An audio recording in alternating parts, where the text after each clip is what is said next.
All right, check out what I scored at my local Goodwill. This was originally $5.99, $6, but that week they were running the special. Everything with an orange tag was half off, so $3 for, it looks like a complete in-box yogurt maker that's never been used before. I actually have one very, very similar to this, and the biggest reason I got this was because these yogurt kits, they come with really nice glass jars, and I'll show you here in a second. I'll unbox this and show this to you. I thought to myself, you know, I haven't made my own yogurt in quite a long time, so now that I found this, it kind of gave me a little ambition to, one, make a video about it, because I think homemade yogurt is really delicious and really, really fun and really, really easy to do. And two, I don't know, I feel like doing it, so let's get to it.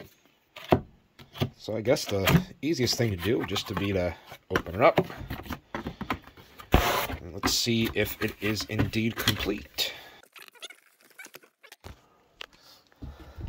Yeah, that looks good. There's the lid.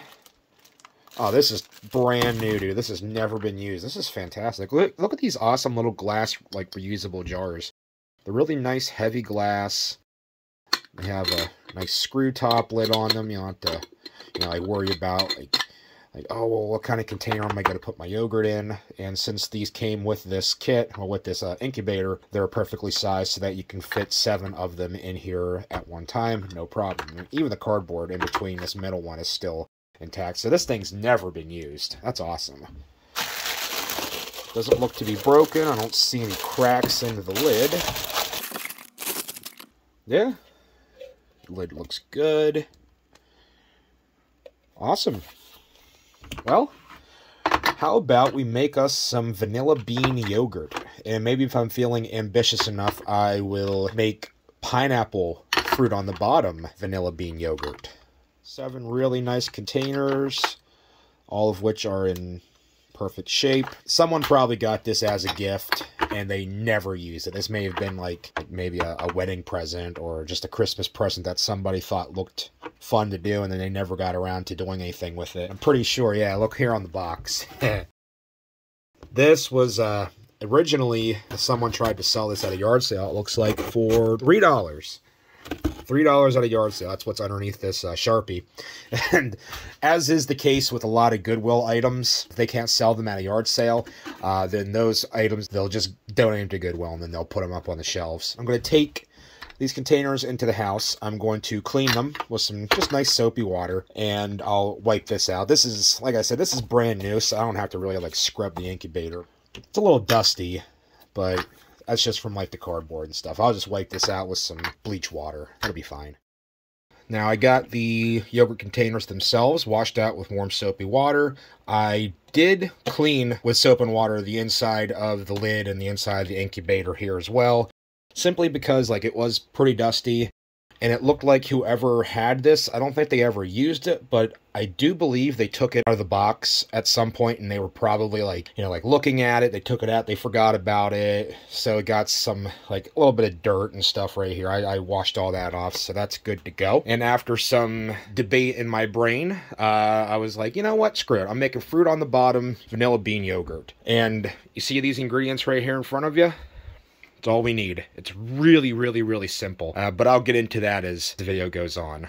So the first thing that we need to do is we need to dice up a pineapple. Now, I don't need this whole pineapple, so I'll cut this up, dice up some of it into smaller pieces specifically for my yogurt, and the rest I'll just put in this bowl, and then that could be my snacking pineapple for later, or maybe some for my lunch tomorrow at work.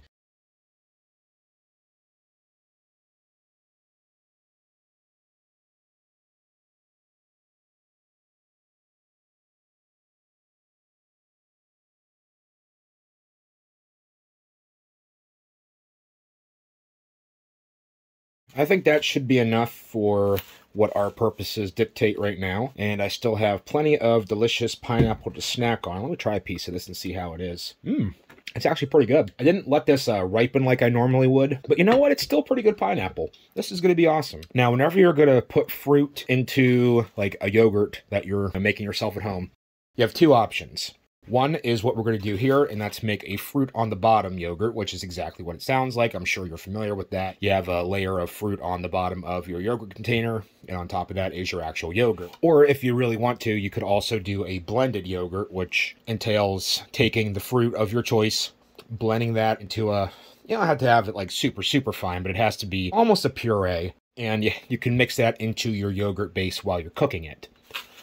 Since we are doing the fruit on the bottom, we don't have to blend this into the yogurt base, but we do still have to cook this. I'm going to cook the pineapple with some raw cane sugar, because if you're going to make your own yogurt, I highly suggest just getting as good of ingredients as you can get within reason. This right here I got at my local grocery store. It's like, it's like $5 for, what is it, like a pound and a half, 2 pounds? I don't know, it's irrelevant. There's quite a bit in here, so this will last you quite a long time. I'm going to cook the pineapple in the sugar, one, to flavor it, you know, obviously with the sugar, but two, the sugar that you put in the pineapple will actually help preserve the fruit a little bit from the higher sugar content, actually acts as a antimicrobial. And that will potentially help your yogurt last a little bit longer in the fridge. And it also, the sugar will help to start breaking down the fruit while you're cooking it a little bit faster. If you think that maybe you can just get away with adding raw fruit on the bottom of your yogurt container and just doing it that way, I don't recommend that at all. I tried that. I wanted to see what would happen. That did not work out. I took some strawberries one time and I diced them up really nice and fine, finer than this even. And I did mix a little bit of sugar in with those strawberries, but I didn't cook them or anything. I just put them on the bottom of my yogurt container, put the yogurt base on top of that, and incubated it. And yeah, no, that didn't work. Because you have to remember, whenever you're making yogurt, you are culturing a live bacteria, and it's very important that you start with or introduce as few contaminations as possible to your yogurt while you're incubating it, because you want in order to turn your lactose and your milk sugars and all those milk proteins and stuff into lactic acid, which gives yogurt its tangy taste. I mean, it lowers the pH, which preserves it. It also starts breaking down the actual lactose in the yogurt, in the milk itself. But yeah, you definitely want to cook a fruit base that you're putting in the bottom of your yogurt containers if you're doing fruit on the bottom. So this is a really simple process. We're just going to put this in a little pot along with some of the, I might not even weigh out the sugar. I might just dump some in how I see fit. And then we're going to cook that down until this starts turning a little translucent.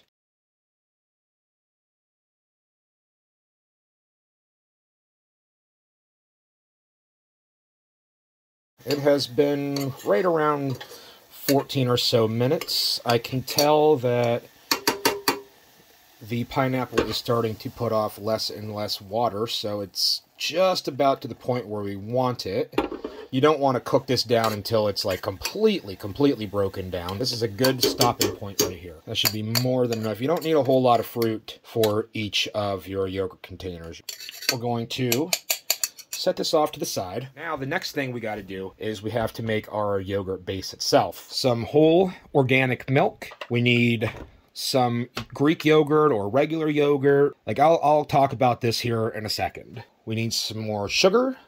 And for the vanilla, I'm going to be using all-natural vanilla paste. This stuff is really, really good. And this bottle is getting to the point where I have to use it because there's a crack in the lid. So we're going to go heavy on the vanilla today. That's okay, I love vanilla. Organic milk, at least in my opinion, just tastes a little better than regular milk. Like, you know, just like regular store brand. By all means, if you don't want to spring for the organic, then you just go ahead and get the regular old store brand milk or Valley Farms milk or Dean's, whatever you want. But yeah, although this does cost about 50% more, I really do think that by springing for the organic, you're going to notice a really big difference, which is kind of important if you're making your own stuff. Why make something like at home that's inferior to something that you'll be able to buy at the store? Now, as far as the yogurt cultures we're going to be adding into this, that's where this little container of Greek yogurt comes into play. I know this says non-fat plain Greek yogurt. That's not a big deal. You don't have to worry about it being whole milk, or as long as the yogurt that you're going to be using for your starter culture on the back somewhere states contains live and active yogurt cultures. That is the most important thing, because we're going to basically propagate the bacteria that are present in this little container of yogurt into a larger batch of yogurt base, incubate that in the incubator over here. The bacteria are going to then do their magic, and they're going to turn that milk and sugar and stuff into yogurt overnight. You can get like packets, I think, of yogurt cultures, like starter cultures on Amazon and stuff like that. But honestly, this, I think, is the easiest way to go. Just go to the store, the same store you're buying your milk at, get a nice fresh container of yogurt. I can't quite remember how much these containers hold in milliliters. So just to get a rough idea, we're going to fill one of these up. You don't want to fill your yogurt container that you're going to be incubating up all the way to the top. Leave about, I'll show you. Leave a gap about that much. What's that? About a ½ inch, maybe a centimeter and a half. But you just want to make sure that there's a little bit of head space in your yogurt container. So I know it's kind of weird that I brought a measuring cup in from the house out to my shed that is full of beakers and Erlenmeyer flasks and graduated cylinders, but this is what you use. This is what I use for food. I know this is clean. At least it has no bad chemicals on it. I don't trust any of my glassware that I got clean enough to make sure that it doesn't have something harmful on it. So that's why the Pyrex container is out here. We're going to dump this in here. That is approximately about 150 milliliters without anything on the bottom. So we're going to say about 25 milliliters on the bottom here to account for the milk. So we'll say 125 milliliters per container of yogurt base. 125 milliliters times 7 is 875 milliliters. So let's pour about 800 milliliters of milk into this container. Well, we'll measure out 800 milliliters of milk, pour that into this pot right here. And then we also have to take into account that we're going to be adding this to the yogurt base. So 800 milliliters should be good. Let's do that right now.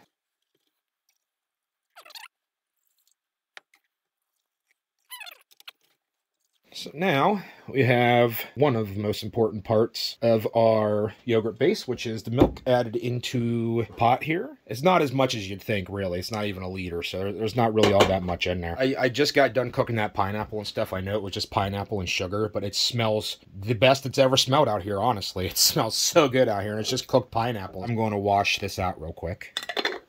Okay, nice and clean. All the milk is washed out of there. Now it's time to add the sugar. There's nothing wrong with adding table sugar. If that's what you have, or if that's all you want to use, then you go right ahead and use that. Yeah, no, you just go ahead and you add the amount of sugar that you want to your taste.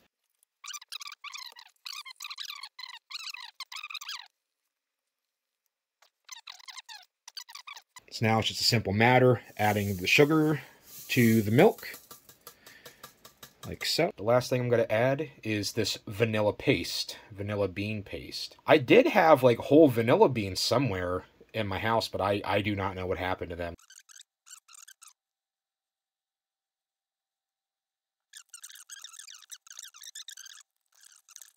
Does it drive anybody nuts that I'm using this spoon like this?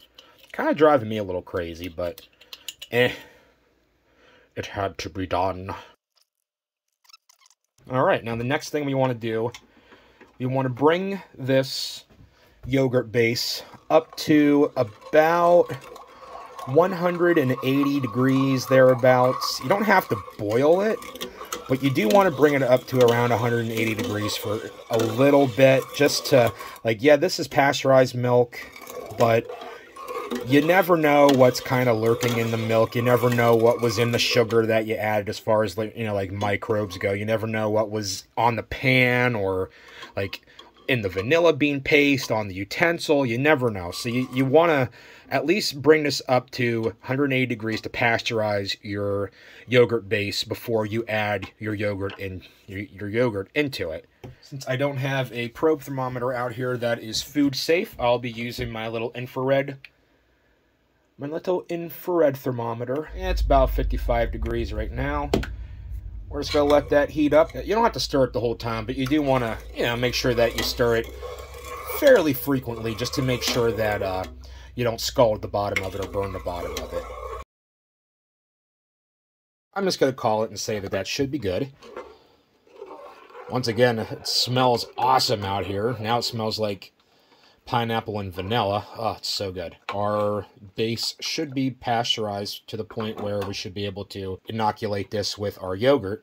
We have to let this cool down to approximately 80 degrees. I mean, whenever you're incubating yogurt, it's generally incubated at about body temperature, maybe a little over, but you want to make sure that whenever you put your yogurt culture in, or I guess just at this point it's just yogurt, you want to make sure that you don't put the yogurt starter into your base whenever the base is too hot, or else you'll kill all the bacteria off and then you won't have yogurt. You'll just have basically yogurt flavored milk. All we gotta do is let this cool down. So I'm going to actually move this off to the side. Our pineapple has cooled down really, really nicely. It looks perfect. That's exactly what we're looking for. And FYI, this right here is amazing on ice cream. But since we're waiting for the yogurt base to cool down, this gives us a good opportunity to fill the bottom of our yogurt containers with the fruit that we're going to put on the bottom. And before I do this, I did want to say one thing about the fruit. You can use any fruit that you want. You can use strawberries, pineapple, blueberry, banana, grapes. One of my favorite ones one of my favorite homemade yogurts that I ever made was cinnamon apple yogurt. It was so good. So we're going to fill these guys up with our pineapple, let the yogurt base cool off, and then we'll carry on to the next step from there.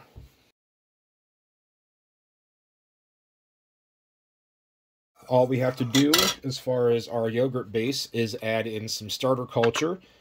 And like I said, in this case, we're just going to be using some store-bought yogurt.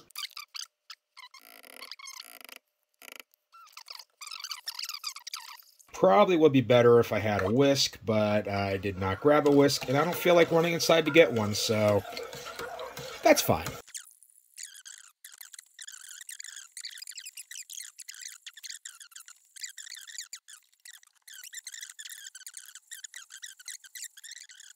You're probably, in all reality, not going to get every single chunk of yogurt out if you don't have a whisk, and honestly, that's not really that big of a deal, because whenever you incubate this, it's all going to coagulate. So now that we have that mixed in pretty good, the only thing we have left to do now is to ladle the yogurt base into our containers that now contain a nice little layer of our fruit compote. And the nice thing about making a yogurt like this with the fruit on the bottom from scratch is whenever you put the yogurt base on top of the fruit, we'll just kind of infuse its aroma into the whole container of yogurt while still retaining that really nice vanilla quality. It's so good. All we gotta do, add this into this.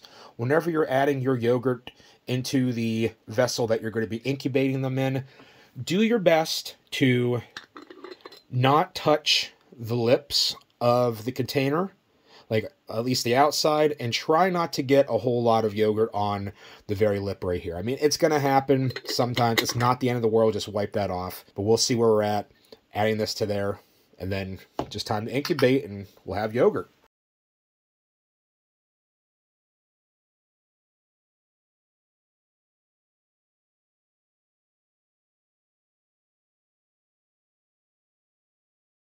There we go. They're all filled pretty good, except for that last one. I didn't quite have enough for that last one. But you know what?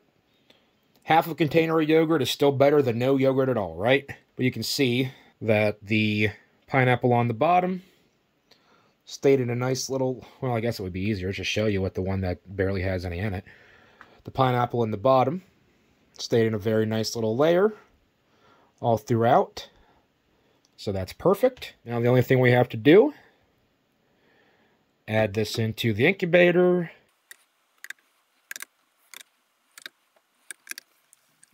Incubator's already on, so that's good enough. It's really easy. Push a switch, it's on. Whenever I incubate yogurt, I always do, like, I try to keep the lids, like, they don't have to be, like, off, but I do crack them just a little tiny bit. Put the lid on the yogurt maker.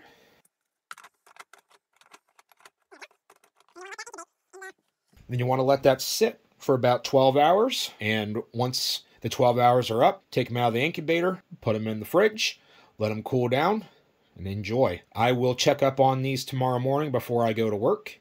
They should be done by then. I will come out, show you how they look. Well, before I do that, before we end this part, let me show you. You can see the consistency of it right now is, you know, it's like what you'd expect. It's like slightly thick milk, right? But by the time this is done incubating overnight, this will completely coagulate and gel up to the consistency that you would expect with yogurt. So remember this consistency right here, and we will be back in about 12 hours to see what it looks like then.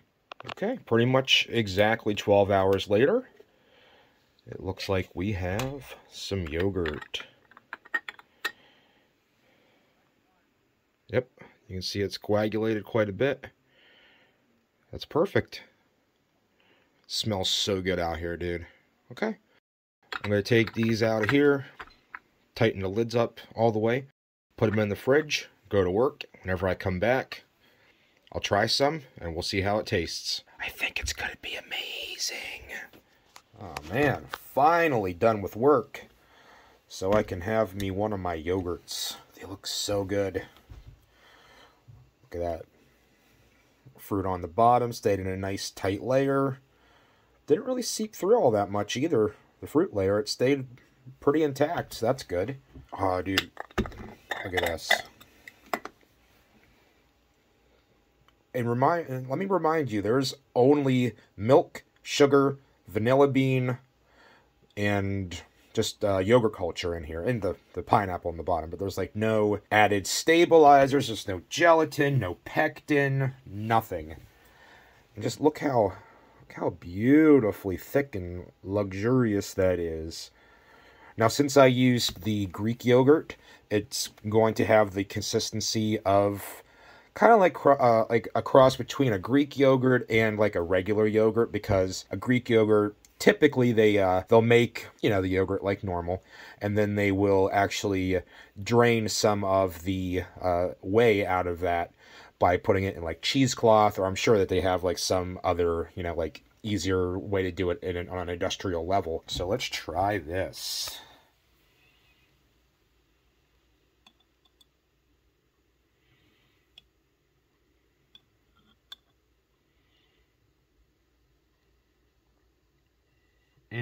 Let's try some without the pineapple first. Oh. Oh, gosh. Oh, that's so good. Now, you can taste the pineapple just like perfuming up throughout the whole, you know, batch of yogurt here. But you can still very much taste the vanilla bean in here. This is so good.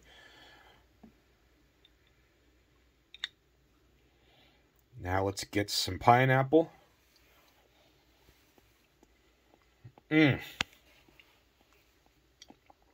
Awesome. Oh, gosh. I highly recommend you guys trying this at least once. This is so good. Alrighty, I hope you enjoyed that video. I will see you next time, guys. Leave me a like. Let me know what you think in the comments. Share. Subscribe if you haven't already subscribed. Alright. Thanks, guys. Cheers.